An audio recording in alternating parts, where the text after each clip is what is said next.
Want spreken is goed, lees ik helemaal nog.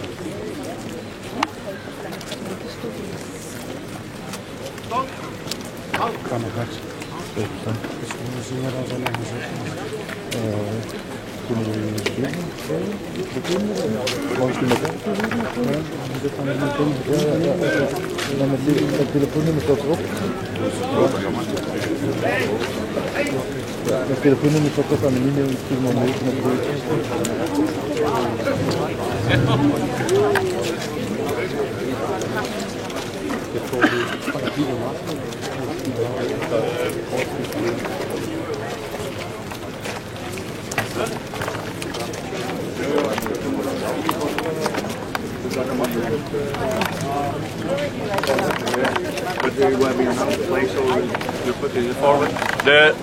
The families? Okay. Yes, the family. Sorry, eerst de laatste. I just go where they say. Where would you like to go? The second row. Second row. Okay, Yeah. better. You may.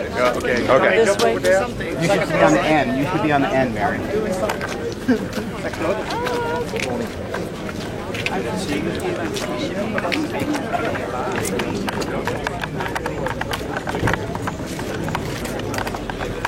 Mevrouw de Schiepen? Ja, ja. Achteraan de zon. Waarschijnlijk niet op de kijk op de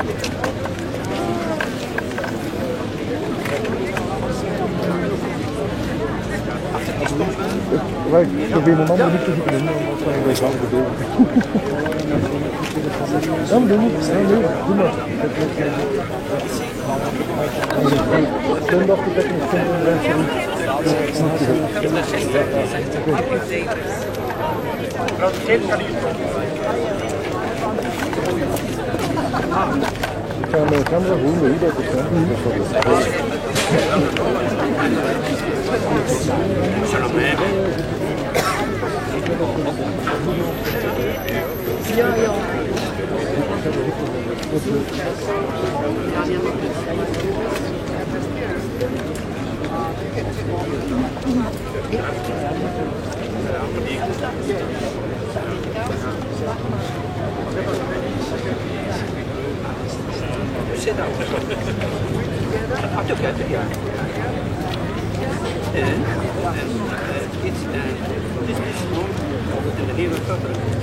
I hear you.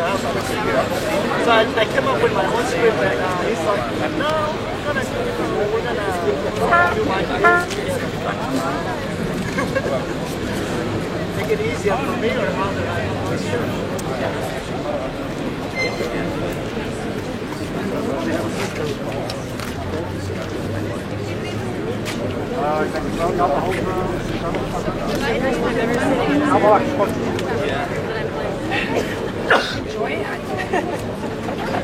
Maybe it'll be a regular thing.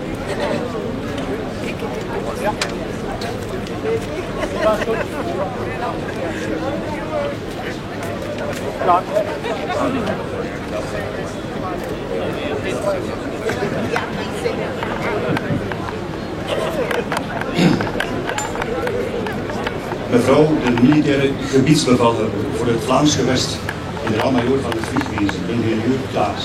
Goedemorgen. Your Excellency, Chargé d'Affaires of the Embassy of the United States of America for the Kingdom of Belgium and Luxembourg. Very welcome. Meneer de burgemeester van de stad Oudenaarde, die tevens voorzitter voor deze plechtigheid. Pardon, de burgemeester. Goeiedag. Meneer Ere generaal-majoor Harry Vindevoort. Morgen. Mr. Military Attaché of the Embassy of the United States of America for the Kingdom of Belgium, Colonel Edward Williams. Good morning, sir. Dames en heren, schepenen en gemeenteraadsleden, dames en heren, in al jullie respectievelijke graden, titels en hoedanigheden aanwezig. Distinguished guests, dear members of the Smith-Eisen family and of the Burke family, it's good to see you back here at the High Square. Very well. Ladies and gentlemen, beste aanwezigen, in naam van de burgemeester en het schepencollege van de stad Oudenaarde is het een ware eer u hier allen van harte welkom te heten in Oudenaarde op de plechtigheid naar aanleiding van de herdenking rond de Wereldoorlog 1. On behalf of the mayor and the aldermen of the city of Oudenaarde, it is a real honor to welcome you all here at this ceremony on the occasion of the commemoration of World War I at Oudenaarde. De detachementen zijn gedurende de hele ceremonie onder het bevel van hun respectievelijke detachementscommandanten. During the whole ceremony, the detachments are under the command of their respective detachment commanders.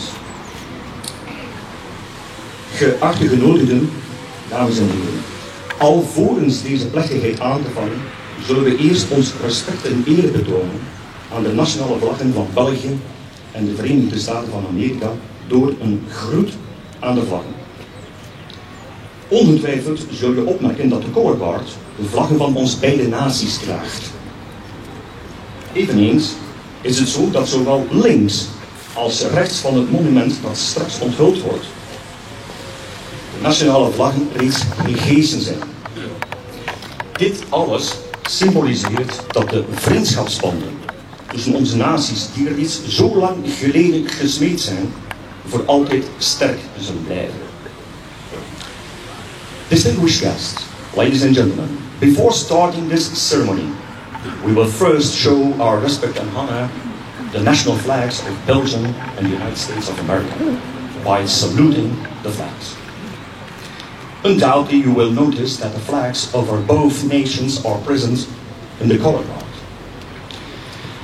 You also notice that both at the left and at the right of the monument that will be inaugurated soon, the national flags are already hoisted. All this symbolizes that the bonds of friendship forged between our nations so long ago will remain strong forever. May I ask the guests to rise? Mag ik de genodigden vragen recht te staan? Detachement presenteert geweer, present arms. Color guard, forward.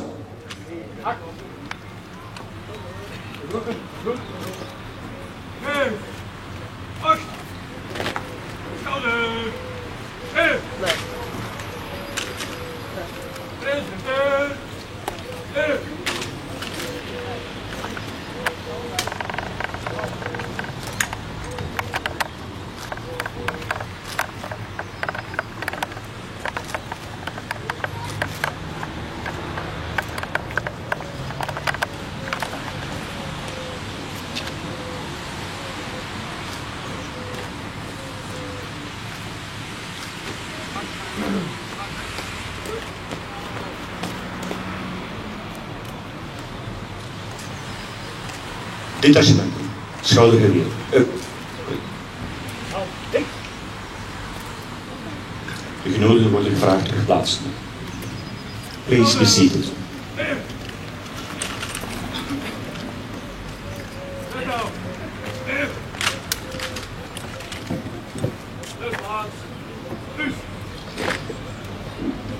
Dames en heren, een belangrijk feit in de vriendschapsband tussen België en de Verenigde Staten van Amerika is de militaire inzet van de American Expedition Force in België vanaf juni 1918.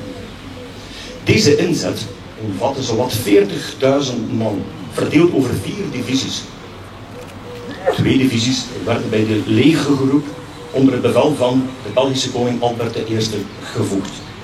Deze 2 divisies, de 37e en de 91e divisie, werden specifiek ingezet bij het 6e Franse leger, zodoende de offensieve slagkracht in manschappen en in uitrusting te verhogen voor het geallieerd Leie-Schelde-offensief van oktober-november 18.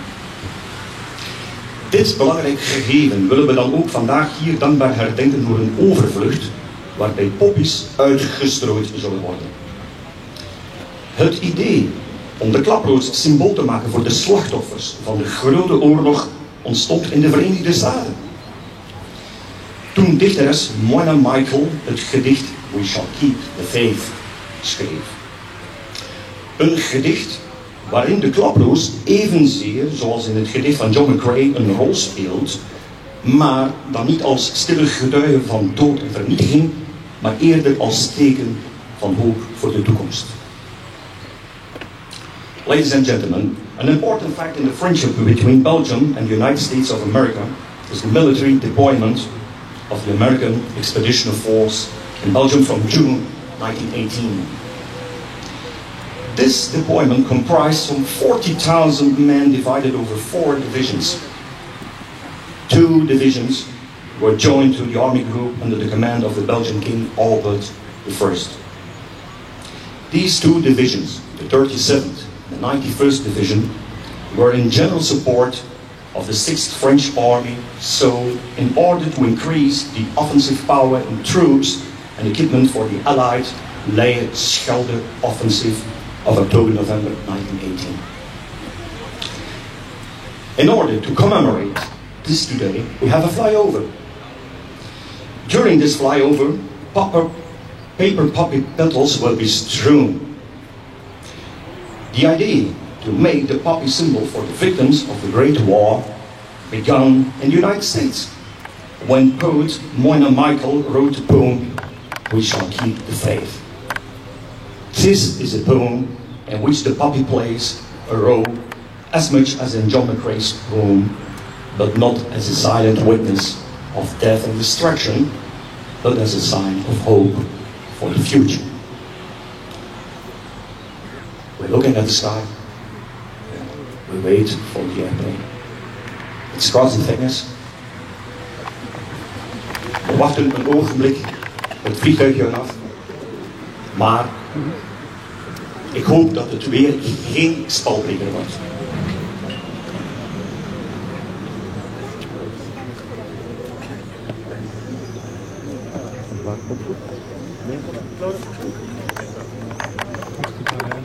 I think I've been warned becoming in front of you, ladies and gentlemen. Okay, so enjoy it.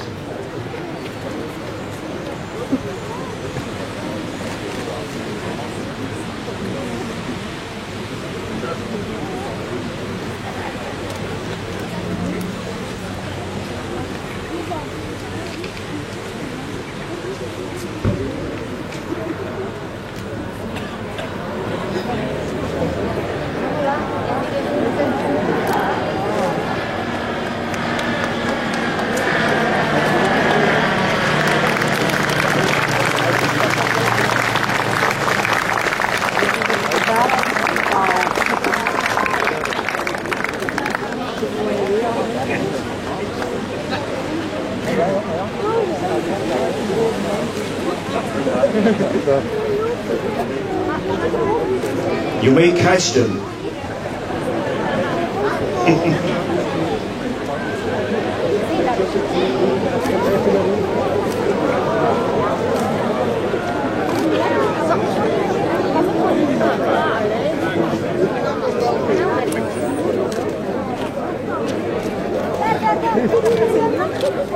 Ja, kinderen, kom maar rapen. Zijn er nog kinderen?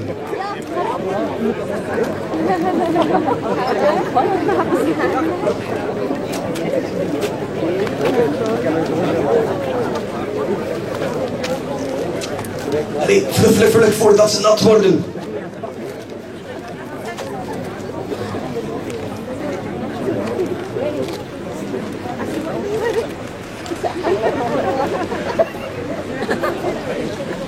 Geachte genodigden, dames en heren. Je kon ze niet tellen, maar wees gerust, het waren er 20.000. En dit is het symbool 20.000 voor die 2 divisies ingezet werden.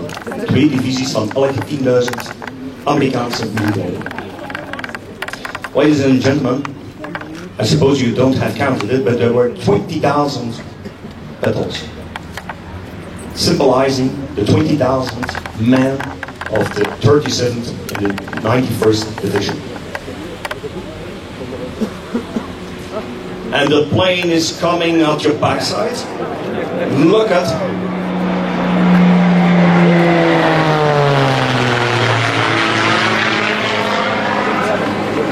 It's the intention to make a heart.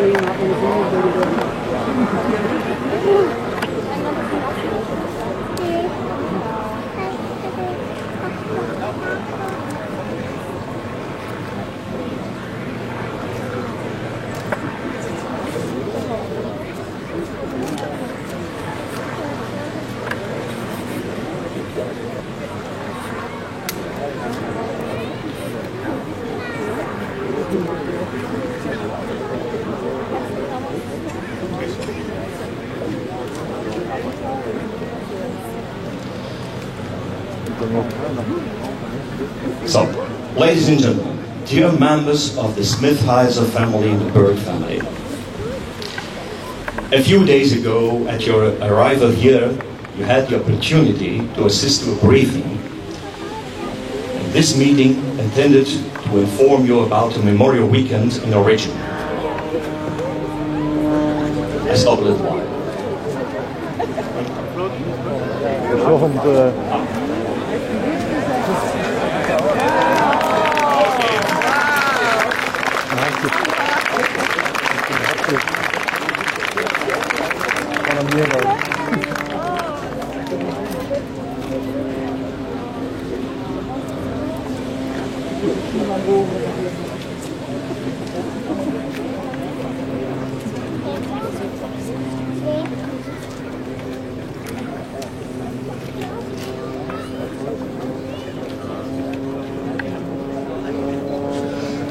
So, this meeting intended to inform you about the Memorial Weekend in our region, the Smith-Heiser family and Berg family.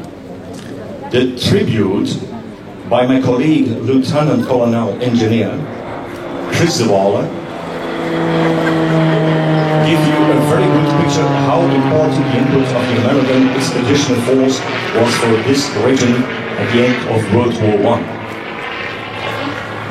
Especially the heroic deed of our family members, Sergeant Smith-Heiser and Private Berg, avoided further human losses in the Oudenaarde region. It's now a real honor for me to tell this story to the people here at this Ohio Square. And as you already heard this story a few days ago, I will only tell it to the public here in Dutch. Geachte genodigden, dames en heren, en dan nu iets wat toelichting omtrent de slag aan de Schelde, oktober-november 1918. Het Duitse leger werd stelselmatig teruggedrongen en na de overschrijding van de Leie start het Schelde-offensief op 30 oktober. De hoofdkrachtinspanning van de geallieerde aanval ligt op de as Deinze Schelde met als doel Oudenaarde. De 91e divisie vorderde over de lijn Waregem-Modichem-Oudenaarde. Na hevige gevechten met hoge verliezen in de Stitaalsbossen, in Waregem en Bottegem, bereikte de 91e divisie de Schelde in Oudenaarde op 31 oktober en bevrijdde de stad op 2 november. Echter, de 37e divisie overschreed de Leie in Olsenen en trok verder via Kruishoutem naar de Schelde. Die 37e divisie bereikte de Schelde in de omgeving van Eyne-Heurne. De Duitsers boden hevige weerstand vanaf de oostelijke Scheldeoever en beschoten de stad Oudenaarde met zware artillerie vanaf de hoogten Volkegem-Edelaren. Alle bruggen over de Schelde waren vernietigd. Gezien de hevige vijandelijke weerstand op de oostelijke Scheldeoever hadden de geallieerden het zeer moeilijk om een bruggenhoofd te slaan in deze sector van het front. Het 112e Genieregiment van de 37e divisie zocht vrijwilligers om de vijandelijke mitrailleurposten op de oostelijke oever 's nachts te verkennen en in kaart te brengen. Sergeant Paul Smith-Heiser, technisch tekenaar van opleiding en een begenadigde zwemmer, bood zich aan. Zijn compaan, Private Frank Berg, zou hem bijstaan. In de ijskoude nacht van 1 november 1918 zwom de sergeant naar de vijandelijke oever ter hoogte van Heurne-Heuvel en kon ongezien rondsluipend de vijandelijke stellingen optekenen. Bij het terugzwemmen evenwel werd hij opgemerkt door de Duitsers. Onder water zwemmen kon hij alle kogels ontwijken. Wanneer hij uitgeput en onderkoeld de bevriende oever bereikte, werd hij uit het water geholpen door zijn vriend Frank Berg. Op dat ogenblik vuurden de Duitsers echter een gifgasgranaat in hun richting. Frank Berg aarzelde niet en zette zijn uitgeputte sergeant het enige beschikbare gasmasker op. De belangrijke militaire gegevens van sergeant Smith-Heiser werden snel overgebracht naar het divisiehoofdkwartier, waarop de geallieerde artillerie onmiddellijk en nu met de nodige precisie Duitse stellingen kon ontwrichten. De volgende dag kon al het bruggenhoofd geslagen worden. Private Frank Berg overleed echter enkele weken later de gevolgen van zijn verbrande longen. Sergeant Smith-Heiser werd persoonlijk gedecoreerd door generaal Pershing met de Distinguished Service Cross en werd door Frankrijk vereerd met het Croix de Guerre. Private Burke werd postuum bevorderd tot korporaal. Graag dank ik mijn collega-officier luitenant-kolonel ingenieur Chris de Walen voor het ter beschikking stellen van deze toelichtende tekst. Chris, dank u. En dan nu gaan we over tot de onthulling van het monument. Geachte genodigden, dames en heren. In 2014 kon de bevolking van Oudenaarde haar dank betuigen aan de familie Smithhuizen en de familie Burke door onder meer een plechtigheid aan de nabijgelegen Ohiobrug.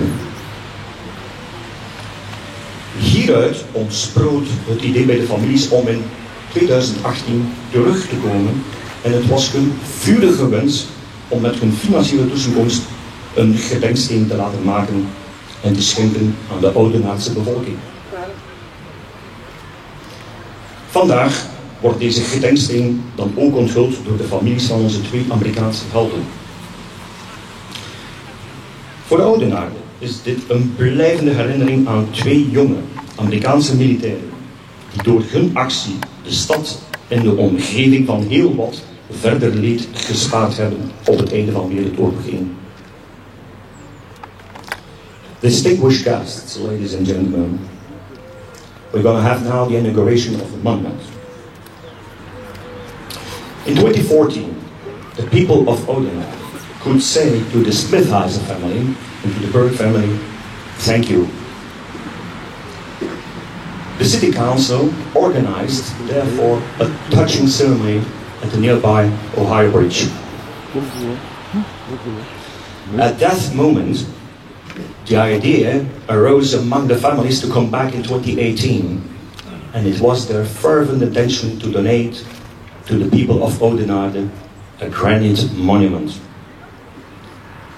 Today, this memorial stone will be inaugurated by the families of our 2 American heroes.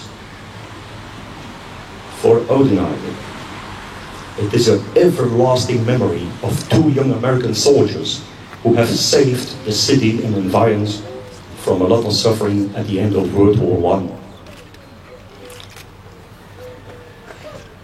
I would like to invite the representatives of the American families to come forward to inaugurate the granite monument, please.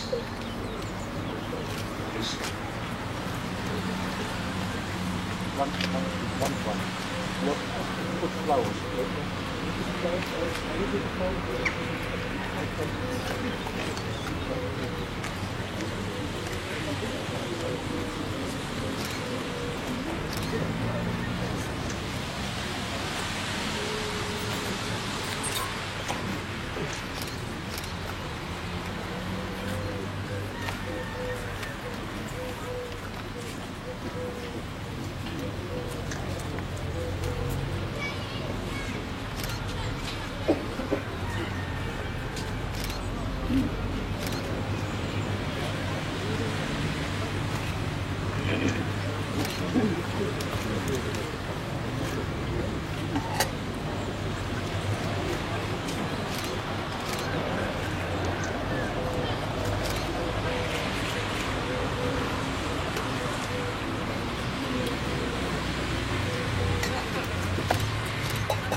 Detachement Gilbert, Just call attention.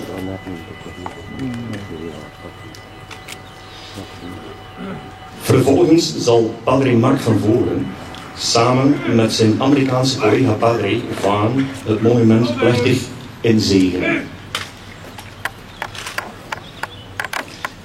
During a brief prayer service, the granite monument will be blessed by Padre Mark van Voren and his American colleague Chaplain Vaan. Chaplain, Padre, please, alsjeblieft.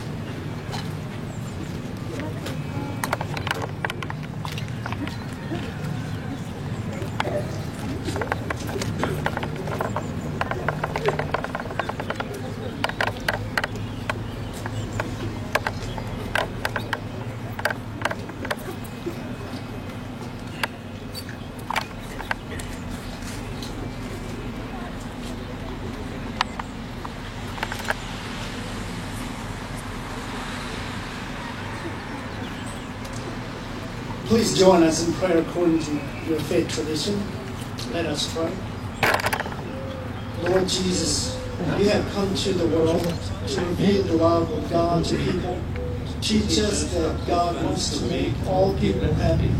You are the living sign of God's love. Today, we come to ask your blessing about this moment, sign of commitment and sacrifice of all people who share the goal, liberation and peace. Bless this monument in the name of the Father and the Son and all the Holy Spirit.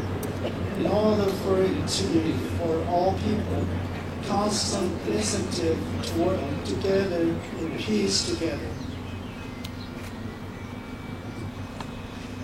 Zegen vooral alle mensen die zich rond dit monument scharen.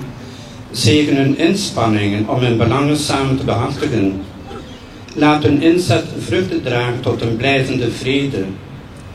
Laat het monument een teken zijn van dankbaarheid en erkenning van de hele gemeenschap aan de Amerikaanse soldaten en aan de manschappen die hier gesneuveld zijn. Hun offer is niet vergeefs geweest als wij in het leven van alle dagen ook samen kunnen werken tot een blijvende vrede. Amen.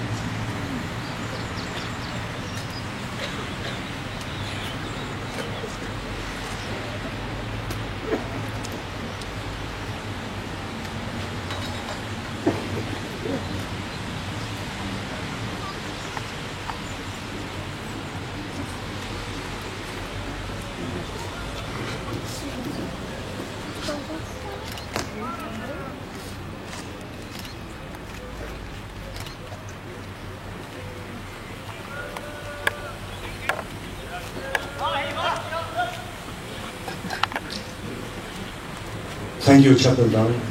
Dank u, Padre Mark.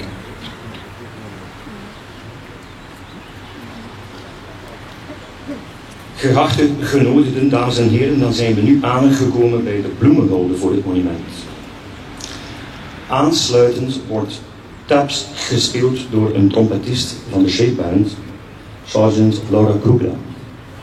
Taps is een Amerikaanse militaire oproep of sonnerie, signaal, gespeeld op een koperen blaasinstrument.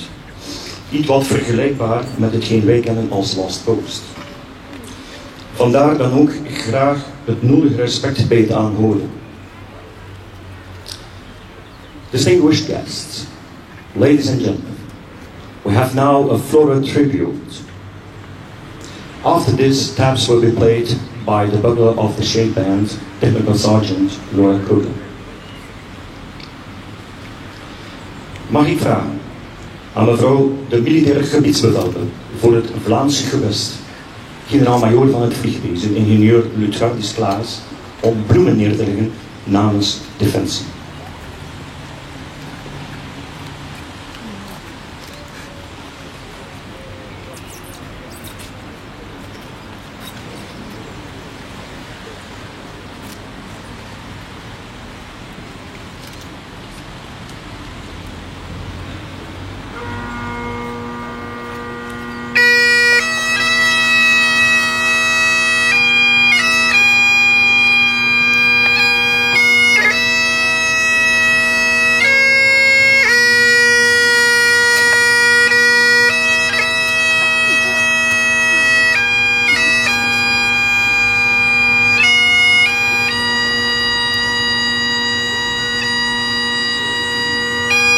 like to invite Your Excellency Chargé d'Affaires of the Embassy of the United States of America for the Kingdom of Belgium, Matthew Luzenhop, to lay a wreath. Your Excellency, please.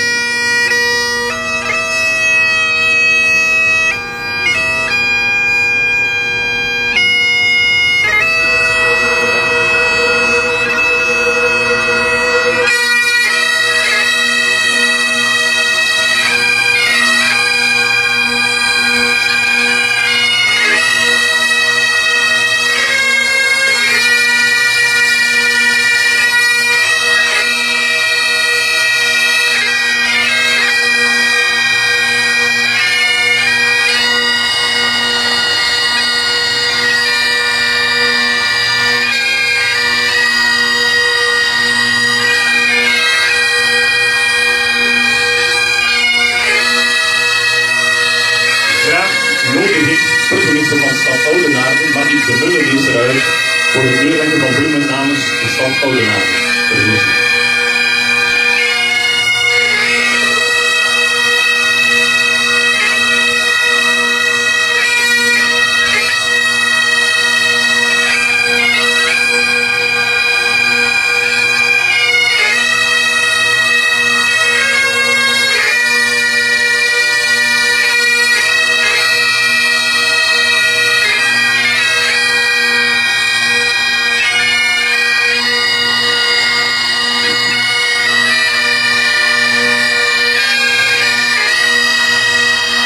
Mag ik vervolgens vragen, ere generaal-majoor Villevogel, om bloemen neer te leggen namens KMS, Koninklijke Militaire School.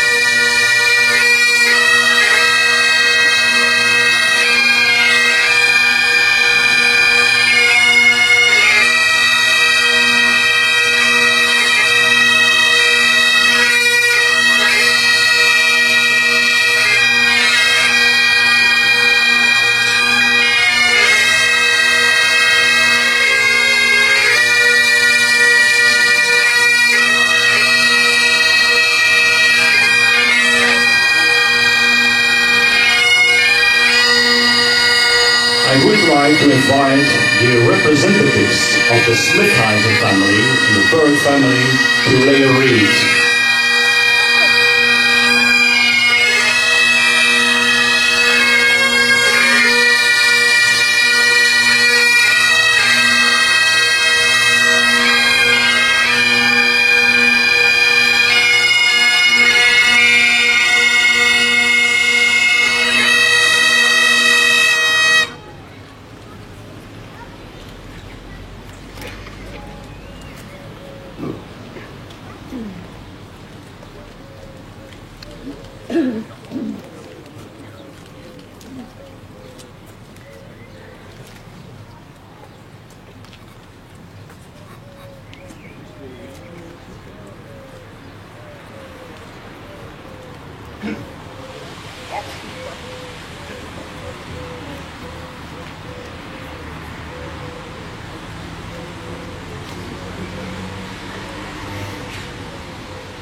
Mag ik iedereen vragen recht te staan? May I ask to rise, please? Detachementen, presenteer geweer. Present arms detachments.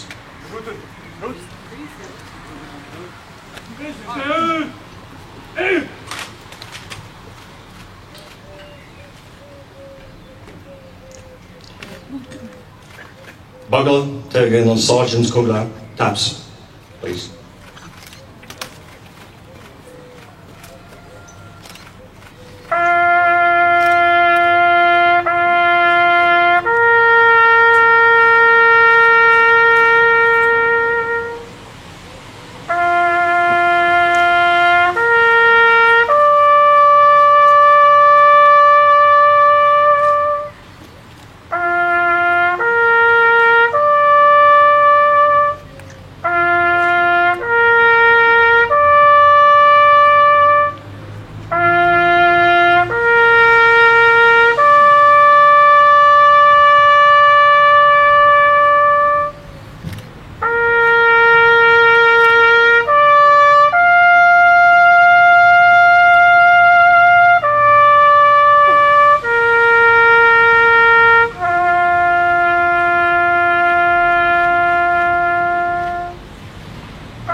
Detachement en schoudergeweer. Orde, arms. De genodigden worden gevraagd teruggeplaatst. Please be seated. I thank all representatives for laying the rails.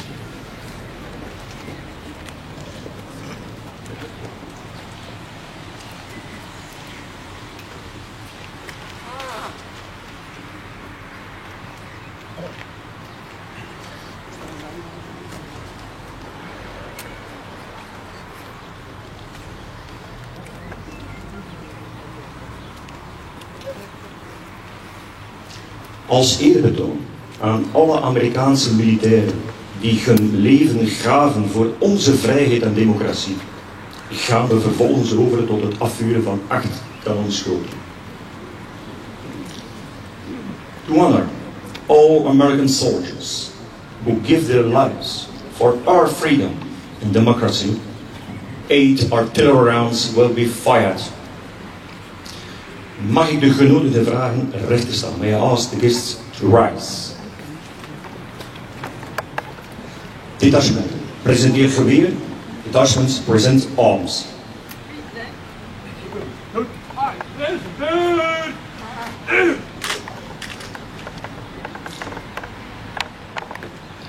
Artilleriestuk, niet klaar tot vuur, om te vuren vuur.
Opnieuw artilleriestuk. En niet klaar tot vuur, om te vuren, vuur.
De eerste as geweest, dus we gaan spreken.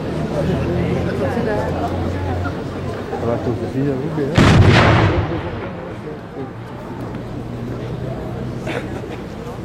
Goed, het is een buur om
detachementen, schouder, geweer, order arms.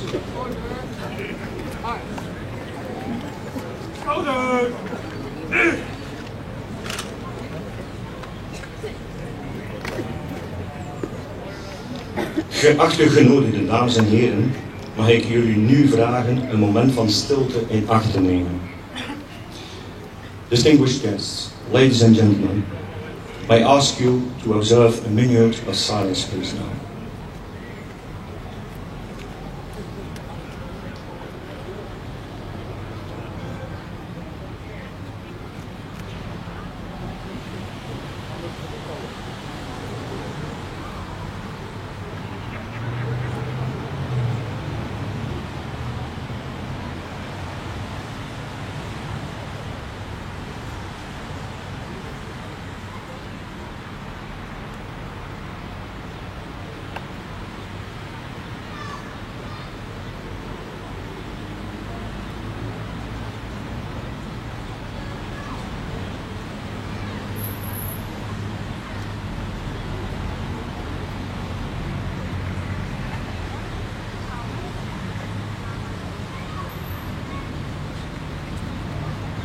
Thank you.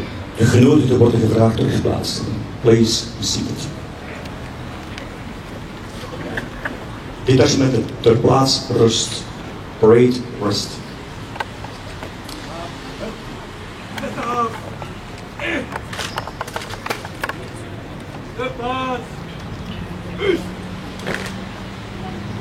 Aansluitend brengt de Nassau County Firefighters Pipe and Drums Band onze muzikaal intermezzo.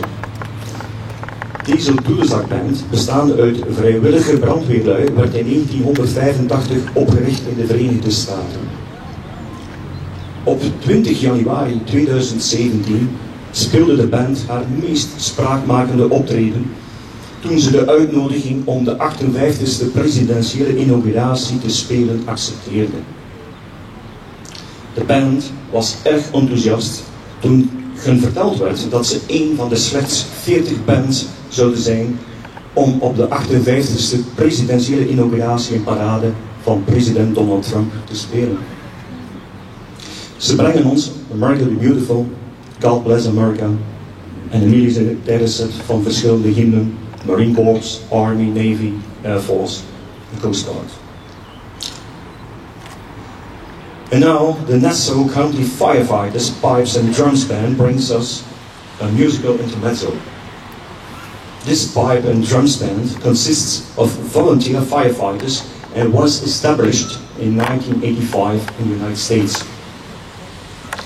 On the 20th of January 2017, the band played its most high-profile performance when it accepted the invitation to play the 58th presidential inauguration. The band was very excited when they were told that they would be one of the only 40 bands to play President Donald Trump's inaugural parade. They bring us America the Beautiful, God Bless America, and a military set with the hymn of the Marine Corps, the Army, the Navy, the Air Force, and the Coast Guard.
Thank you. We all enjoy it. Geachte genodigden, dames en heren.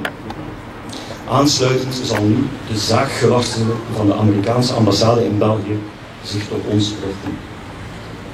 Distinguished guests, ladies and gentlemen, I'd like to invite Your Excellency, Chargé d'Affaires of the Embassy of the United States of America for the Kingdom of Belgium, Mr. Matthew Lusenhop, for a tribute. Your Excellency, please.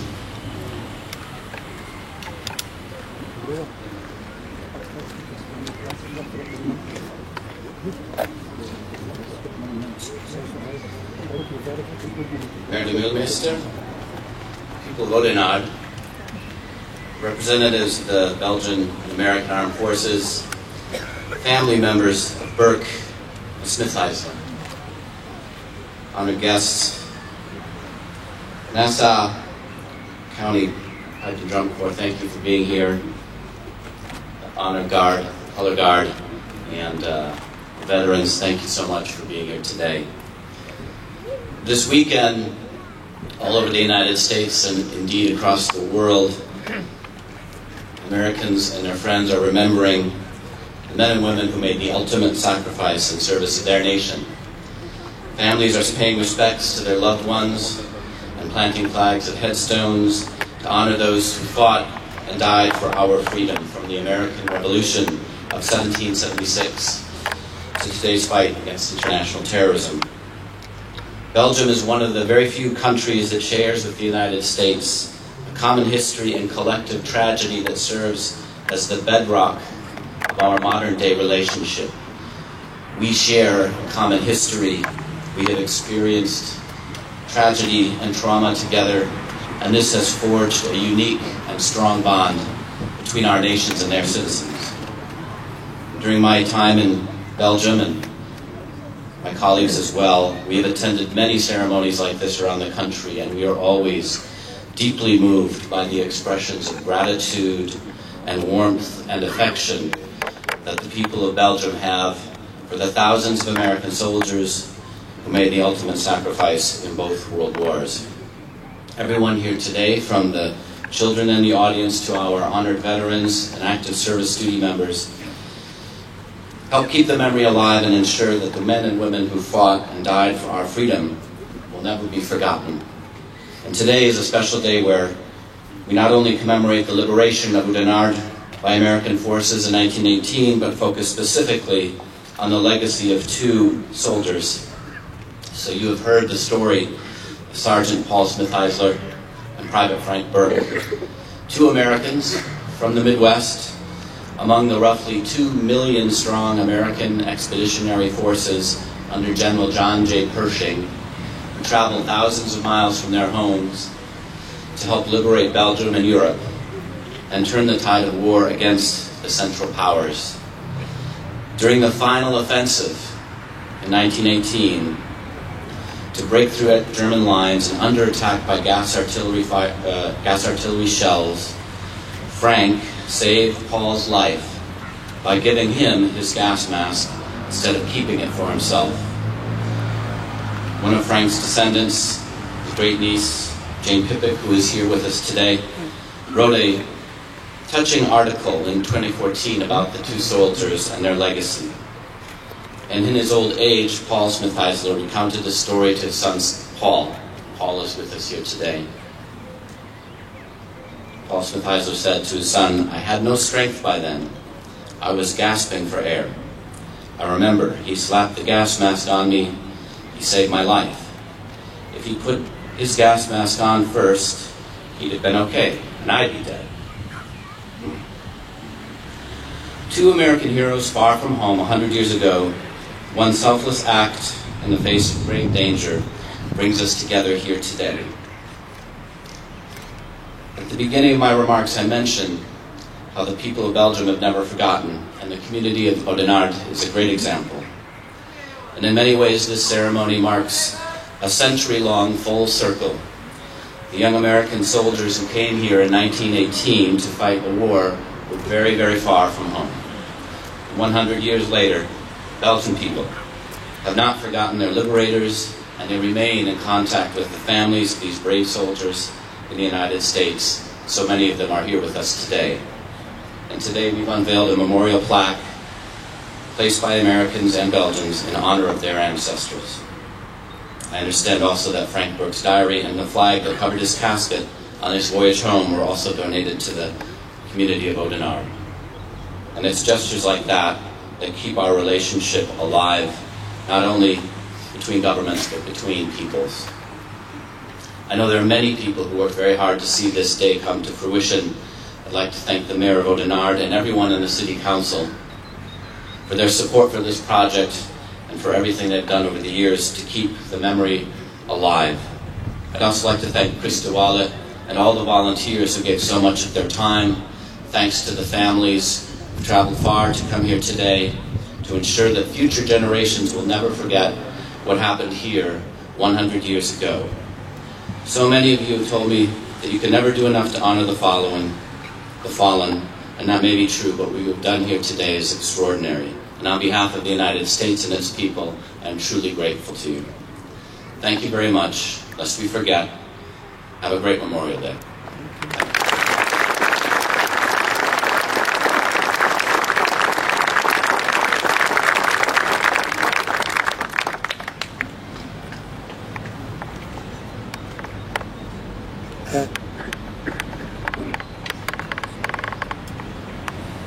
Your Excellency, Treasurer of the Embassy of the United States of America for the Kingdom of Belgium.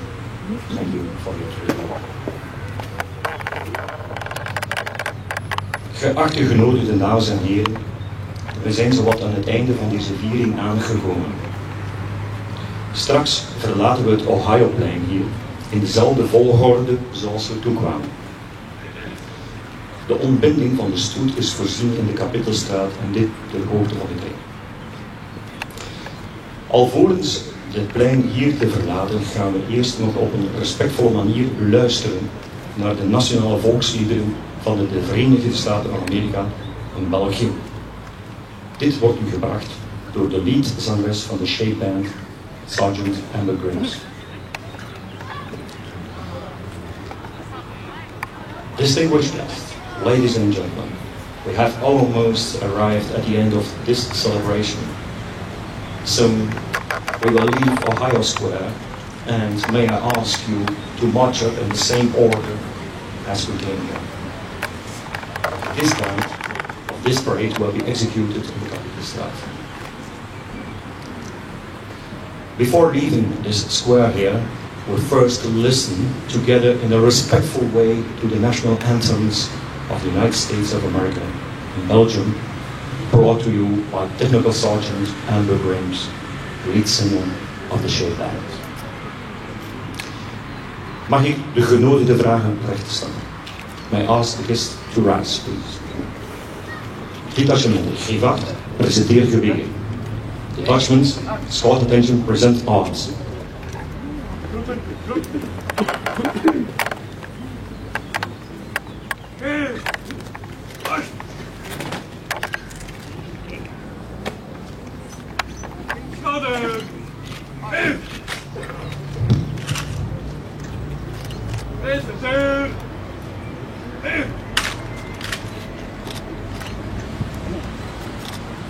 Lead singer Technical Sergeant Grimes, National Anthem of the United States of America, followed by the National Anthem of the Kingdom of Belgium.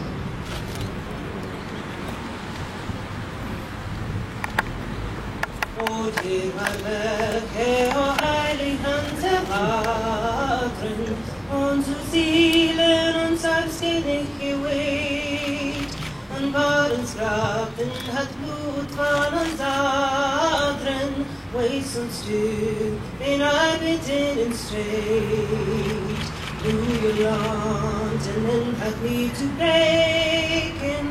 Way see meadows elfin on her knecht, a quarter crowd that geon de bris mos bacon, for worst, for great and for recht, a quarter crowd that geon de bris mos bacon.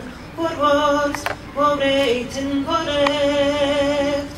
Vorwarst, vorreiten, vorrecht.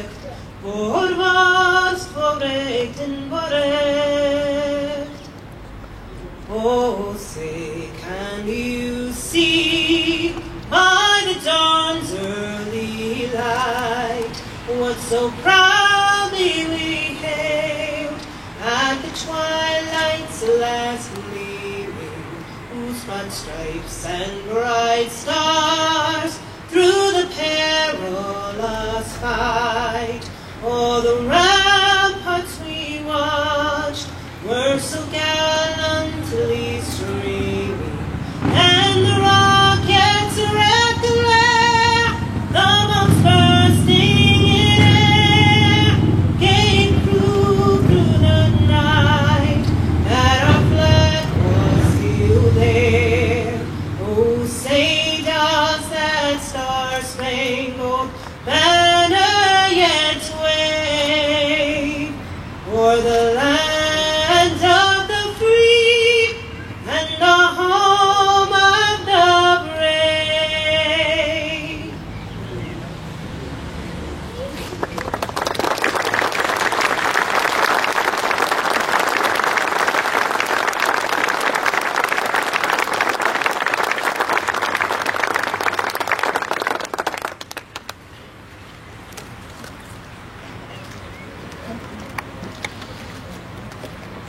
De zaakgelastigde van de Amerikaanse ambassade gaat ons nu verlaten.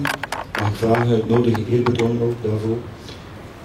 Your Excellency, the chargé d'affaires of the Embassy of the United States of Belgium, of the United States of America for the Kingdom of Belgium will leave us now. So I ask the detachment the great respect.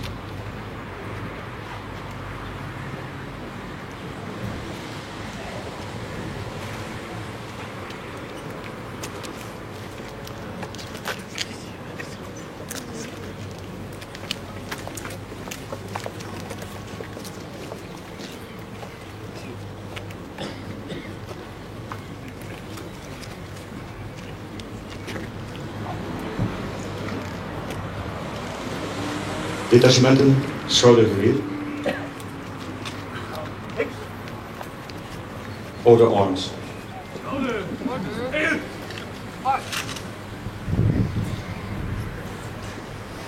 Detachementen voor de parade onder het bevel van hun respectievelijke detachementscommandanten. Detachment for the parade under the command of their respective detachment commanders.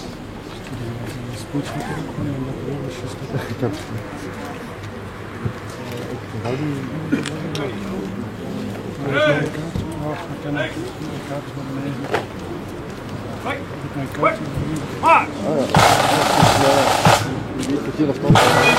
ja,